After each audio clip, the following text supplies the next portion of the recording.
Welcome to our show, where we delve into the annals of history to uncover the secrets of our collective past.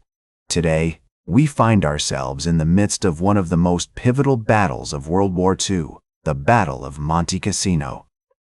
This infamous conflict, which took place in the Italian countryside, would prove to be a turning point in the war, testing the mettle of Allied forces against the entrenched German army. As we begin our exploration of this fascinating topic, let us transport ourselves to the rolling hills and picturesque towns of central Italy, where the whispers of ancient civilizations still linger in the air. The region of Lazio, with its rich history dating back to the Roman Empire, provides a unique backdrop for our narrative. It is here, amidst the verdant landscape, that we find the monastery of Monte Cassino, perched atop a hill like a sentinel, watching over the valley below. This storied monastery, founded by Saint Benedict in 529 AD, would become a focal point for the battle that was to come. In the early months of 1944, as the Allies pushed northward through Italy, they encountered fierce resistance from the German army, which had fortified its positions along the Gustav Line. This formidable defensive barrier, named after the Italian town of Gustav, stretched across the Italian peninsula, from the Tyrrhenian Sea to the Adriatic Sea, and was designed to protect Rome and the surrounding areas from Allied invasion. The Germans, under the command of Field Marshal Albert Kesselring, had cleverly concealed their defenses, making it difficult for Allied bombers to accurately target their positions. The town of Cassino, located at the foot of the mountain, was an important transportation hub, with roads and railways connecting it to Rome and Naples. The Allies recognized the strategic importance of this location, as control of the town and the surrounding area would provide access to the Liri Valley and ultimately, Rome. However, the Germans were determined to hold their ground, and the stage was set for a fierce and bloody battle. As we explore the origins of the Battle of Monte Cassino, it becomes clear that the seeds of conflict were sown in the months leading up to the battle. The Allies had been conducting aerial bombing campaigns against German positions in the area, but these efforts had limited success. The Germans had cleverly concealed their defenses, and the Allies were forced to rely on reconnaissance missions to gather intelligence on enemy positions. One such mission was conducted by the British Special Operations Executive, which sent a team of agents behind enemy lines to gather information on German troop movements and defensive positions. These brave men and women risked their lives to provide vital intelligence to the Allies, and their efforts would play a crucial role in shaping the course of the battle.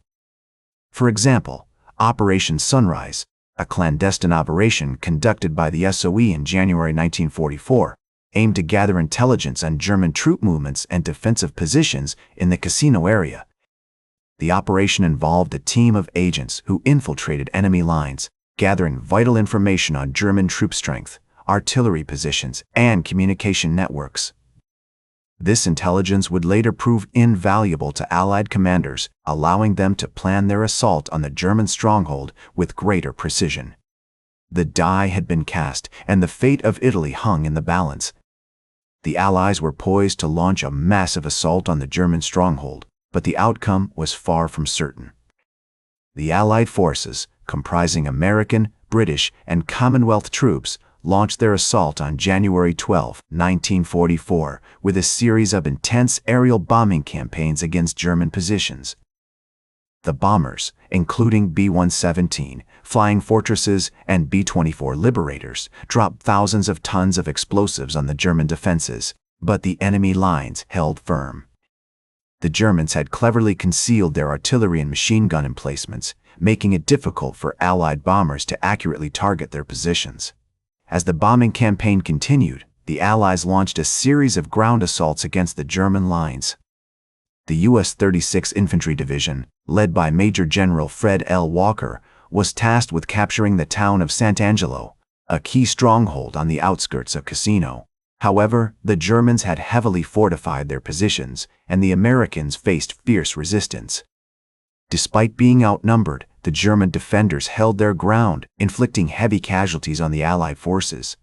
One notable example of the bravery and sacrifice displayed during this period was the actions of the U.S. 100th Infantry Battalion, a unit composed of Japanese-American soldiers. On January 24, 1944, the battalion launched a daring assault against a heavily fortified German position near the town of Terrell. Despite being outnumbered and outgunned, the soldiers fought valiantly, capturing key terrain features and holding off repeated German counterattacks. As the battle raged on, the Allies began to gain ground, slowly but surely pushing the Germans back. The British 78th Infantry Division, led by Major General Charles Cately, launched a series of successful assaults against German positions in the hills surrounding Cassino. Meanwhile, the U.S. 1st Armored Division, led by Major General Ernest N. Harmon, broke through the German lines near the town of Kara, opening up a crucial supply route for the Allied forces. Despite these successes, the battle was far from over. The Germans continued to fight tenaciously, and the Allies faced numerous challenges, including treacherous terrain, inclement weather, and logistical nightmares. However, as the days turned into weeks, the Allies began to gain momentum.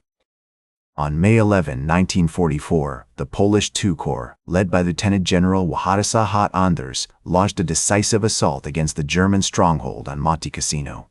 After several days of intense fighting, the Poles finally captured the monastery, marking a major turning point in the battle. Despite facing seemingly insurmountable challenges, they persevered, ultimately emerging victorious against a formidable enemy. In the immediate aftermath of the battle, the Allies began to push northwards, with the U.S. Fifth Army, led by Lieutenant General Mark W. Clark, advancing towards Rome. The German forces, now in full retreat, were unable to stem the tide of the Allied advance. On June 4, 1944, the Allies entered Rome, marking a major milestone in the war. The Battle of Monte Cassino had come at a great cost, however. Estimates suggest that over 50,000 Allied soldiers were killed or wounded during the battle, with the Germans suffering similar casualties. The town of Cassino itself was left in ruins, with many of its buildings reduced to rubble. The monastery, which had been the focal point of the battle, was also severely damaged, although it has since been rebuilt. In the years following the war, the Battle of Monte Cassino became a symbol of the bravery and sacrifice of the Allied forces. The Polish II Corps, which had played a crucial role in the final stages of the battle, was hailed as heroes in their homeland. The U.S. 100th Infantry Battalion, composed of Japanese-American soldiers, also received widespread recognition for their valor during the battle. The legacy of the Battle of Monte Cassino can still be seen today. The town of Cassino has been rebuilt, and the monastery has been restored to its former glory. The battlefield itself is now a memorial site, with numerous cemeteries and memorials dedicated to the soldiers who fought and died during the battle. As we reflect on the decline and aftermath of the Battle of Monte Cassino, it becomes clear that this pivotal conflict played a significant role in shaping the course of World War II. The bravery and resilience of the Allied forces, despite facing seemingly insurmountable challenges, ultimately led to their victory and paved the way for the eventual defeat of Nazi Germany. In the words of Lieutenant General Władysław Anders, who led the Polish II Corps during the Battle of Monte Cassino was a testament to the bravery and sacrifice of the Allied forces. We fought not only for our own freedom, but for the freedom of all people oppressed by tyranny. These words serve as a poignant reminder of the significance of the Battle of Monte Cassino and its enduring legacy in the annals of history. The battle may be over, but its impact continues to be felt today, serving as a powerful reminder of the importance of peace, freedom, and sacrifice. Thank you for joining me on this journey through one of history's most significant battles. That's all for today's History with Herodotus. Remember to like, share, and subscribe, and until next time, remember that to understand the present, we must first understand the past.